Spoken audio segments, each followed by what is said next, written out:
अस्सलाम वालेकुम। आप देख रहे हैं YouTube channel to explore Pakistan globally और मैं हूं मोहम्मद इमरान हैदर। आज क्लास 10th का चैप्टर नंबर 1 और उसका टॉपिक है पाकिस्तान बतौर एटमी ताकत, Pakistan emergence as a nuclear power. इस टॉपिक में हम ये जानने की कोशिश करेंगे कि किस किस लीडर ने पाकिस्तान को एटमी ताकत बनाने में क्या क्या रोल अदा किया है। आए टॉपिक की तरफ बढ़ते हैं। जैसा कि आपको मालूम है कि दुनिया बदल चुकी है। ये जो आज का एरा है ये साइंस एंड टेक्नोलॉजी का एरा है। वक्त के बदलने के साथ साथ उसकी ज़रूरियात भी बदलती हैं। कोई वक्त था कि जंगें जो हैं वो मैनुअल वे से लड़ी जाती थी, तो वक्त के बदलने के साथ साथ चीज़ें और टूल्स और इंस्ट्रूमेंट भी बदल रहे हैं। और हमेशा कोई भी कंट्री जो ये चीज़ें इस्तेमाल करता है तो वो और सिर्फ अपने डिफेंस के पॉइंट ऑफ व्यू से करता है।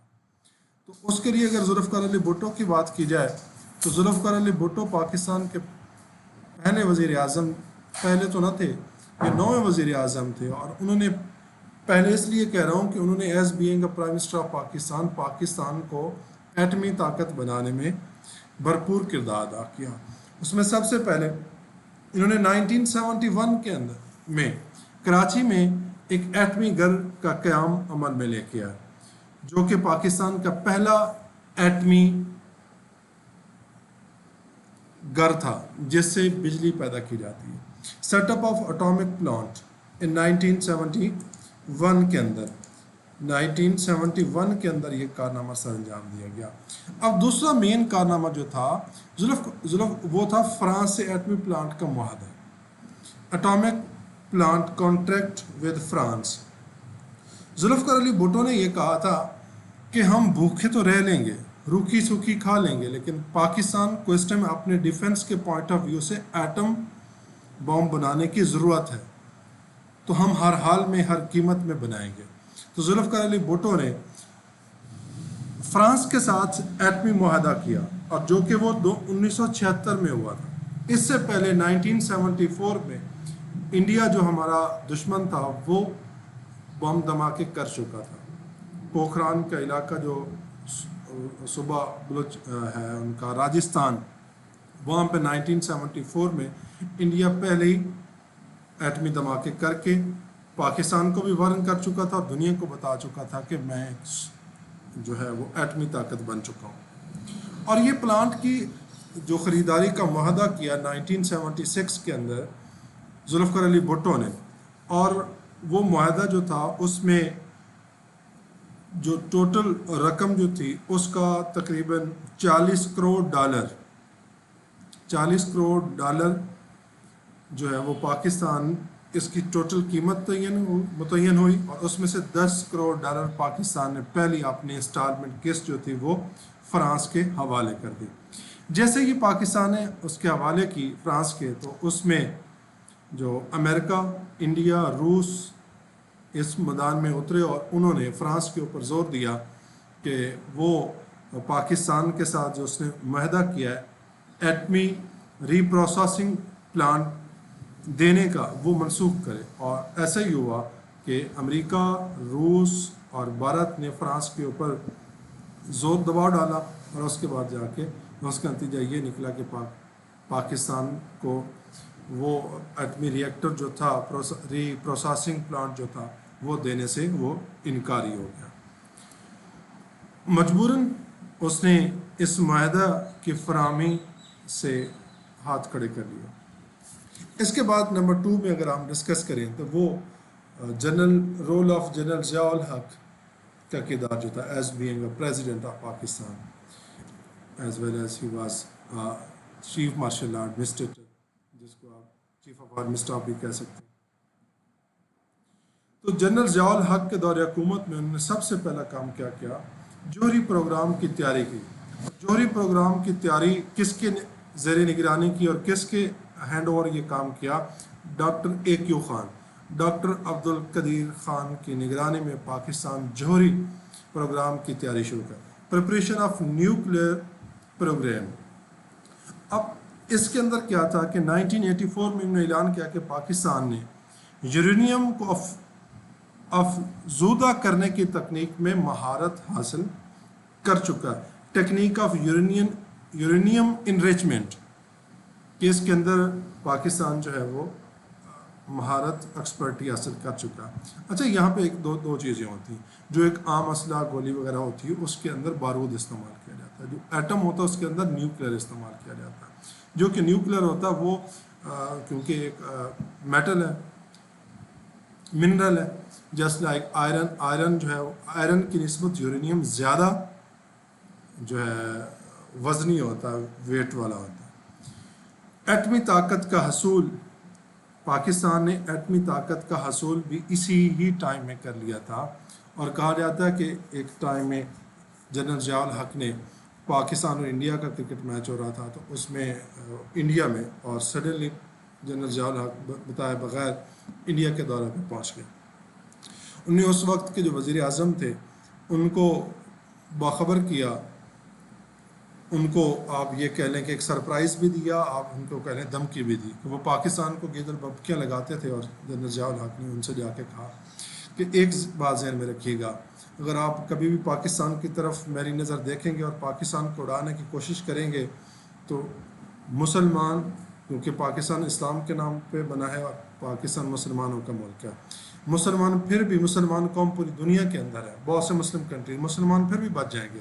لیکن انڈیا کو تباہ کرنے میں کوئی زیادہ دیر نہیں لگے گی اور پھر یہ آپ بھول جائیں گے, آپ کی نسلیں برباد ہو جائیں گی, پھر پوری دنیا کے اندر ہندو کوئی نہیں بچے گا. یہ بات سن کے وہ سختہ میں آ گئے اور انہوں نے جو اس ٹائم کو مزاحمتیں کرنا چاہی تھی اس میں کافی حد تک وہ جو تھا وہ پیچھے ہٹ گیا. تو یہ تھا جنرل ضیاء الحق کا کردار. انہوں نے کیا کیا تھا کہ انہوں نے پاکستان امریکی F-16 جو جیٹ جو تھے وہ طیارے معراج, جن کو کہا فرانسیسی طیارے معراج کے ذریعے ایٹمی ہتھیار استعمال کر سکتا ہے. اچھا ایک جو ذوالفقار علی بھٹو کے دور حکومت کی بات کی جائے نا, تو جب فرانس سے معاہدہ منسوخ ہوا تو اس ٹائم ذوالفقار علی بھٹو نے آسٹریلیا سے وہ ٹیکنیک حاصل کی تھی اور وہ سمگل ہوئی تھی. سیٹ عابد انڈر ورلڈ ڈان تھا, اس نے سمگل کر کے پاکستان پہنچایا تھا, اس میں ان کا بھی بہت بڑا کردار ہے. تو اس کے بعد پھر ڈسکس کرتے ہیں ڈاکٹر عبدالقدیر خان کا کردار. جیسا کہ آپ کو معلوم ہے کہ ڈاکٹر A.Q. خان پاکستان کے وہ دوسرے سائنٹسٹ ہیں جن کو نوبیل پرائز بھی ملا تھا. پہلا جو تھا وہ ڈاکٹر عبدالسلام کو ملا تھا اور دوسرا ڈاکٹر عبدالقدیر خان کو. ڈاکٹر عبدالقدیر خان نے کیا کیا, ایٹمی ری ایکٹر بنانے کی صلاحیت کا اعلان کر دیا کہ پاکستان جو ہے وہ اٹامک ری ایکٹر بنانے کی کیپیسٹی رکھتا ہے, اور انہوں نے اناؤنسمنٹ کر دی, announcing the capability to build a nuclear reactors. اور بھارت کو خبر کر دیا, to warn the انڈیا کو وارن کر دیا کہ آپ بھولے مت رہیے گا, اب اینٹ کا جواب آپ کو پتھر میں ملے گا. پاکستان جو ہے وہ 1990s میں, مطلب 1984 اور اس کے 1990 تک کے ڈیوریشن میں پاکستان ایٹمی طاقت بن چکا تھا. پاکستان نے یہ چیزیں مکمل تیار کر لی تھیں. وہ الگ بات ہے کہ پاکستان جو تھا وہ بہت جلد اس کا دنیا کے سامنے اس کا مظاہرہ نہیں کر پایا تھا. اس کے بعد نیکسٹ ہے جی پاکستان بطور ایٹمی طاقت میں لیری پریسلر کا کردار. دا رول آف پریسلر, لیری پریسلر جو کہ آپ کی بک میں پریسلر امینڈمنٹس دی ہوئی ہیں. کیا ہے پریسلر امینڈمنٹس؟ یہ پریسلر ہے, یہ USA کا اس کے جو سینٹ کا ایک سینیٹر تھا, ممبر آف پارلیمنٹ تھا, ایک سینئر پولیٹیشین تھا. جب پاکستان نے ایٹمی طاقت بننا چاہا اور اس کی ٹیکنیک حاصل کرنا چاہی تو ایک ٹائم میں وہ پاکستان کے اوپر بہت سی پابندیاں لگا دی گئی کہ پاکستان کو کوئی ضرورت نہیں اور پاکستان کو ایٹمی طاقت نہیں بننے دیں گے. ایک طرف تو اسی ٹائم میں انڈیا کو سپورٹ کر رہے تھے, اسرائیل کو سپورٹ کر رہے تھے, دوسری طرف پاکستان کے اوپر سینکشنز لگا رہے تھے, پابندیاں لگا رہے تھے.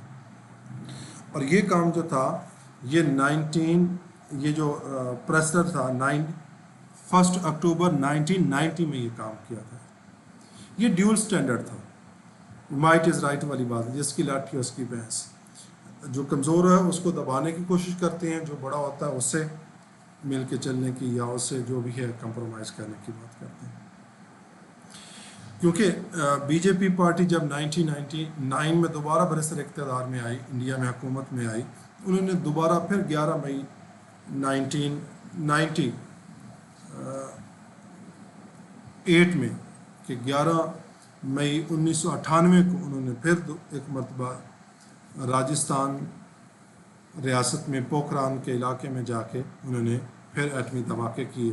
फिर मजबूरन पाकिस्तान को इसका भरपूर जवाब देना पड़ा, जिसमें विलिंगली अनविलिंगली ये जो क्रेडिट प्राइम मिनिस्टर पाकिस्तान को जाता है मिस्टर मोहम्मद नवाज शरीफ ने, क्योंकि उस टाइम में इंटरनेशनली पाकिस्तान के ऊपर प्रेशर बहुत ज़्यादा था। हिलरी क्लिंटन जो प्रेसिडेंट ऑफ यूएसए थे, वो पाकिस्तान को फोर्स कर रहे थे कि पाकिस्तान को जवाब देने की इंडिया की कोई ज़रूरत नहीं है।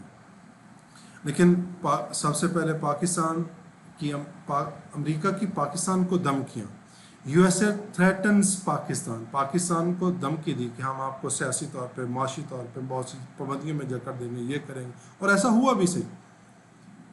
मेन मकसद क्या था कि पाकिस्तान एटमी ताकत ना बने और ये दुनिया को बावर ना करवाए।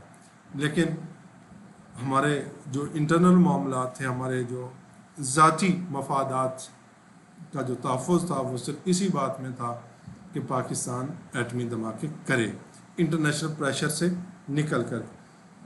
तो फिर जनाब मियां मोहम्मद नवाज शरीफ ने एटमी धमाके करने की इजाज़त दे दी, जो कि पाकिस्तान, और उन्होंने सबसे पहले हिलरी क्लिंटन के हस्बैंड थे सदर बिल क्लिंटन, उनको पहले डिनाई कर दिया, जवाब कर दिया, उनको रिफ्यूज़ कर दिया, सॉरी हम आपकी बात नहीं बन सके, यहाँ पे हमारी मुल्क और कौम की बात है, तो लिहाजा हम मुल्क की सालमियत और उसके मफाद में जो होगा फ़ैसला हम वो करेंगे।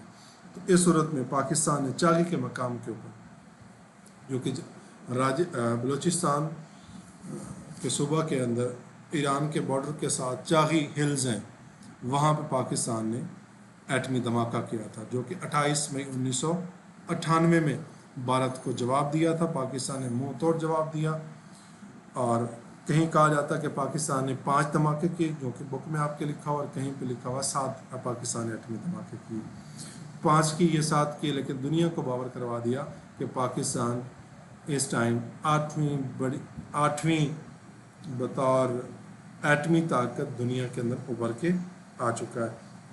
और जैसे ही ये बम धमाके किए गए तो अल्लाह अकबर का नारा गूंजा, और पाकिस्तानी कौम का जो सर था वो फ़ख्र से बुलंद हो गया, और 28 मई को यौम तकबीर का नाम भी दिया जाता है, और हर साल पाकिस्तान 28 मई को यौम तकबीर मनाता है। ये था पाकिस्तान का एटमी ताकत, और उम्मीद है आपको पसंद आया होगा। Okay, thank you very much.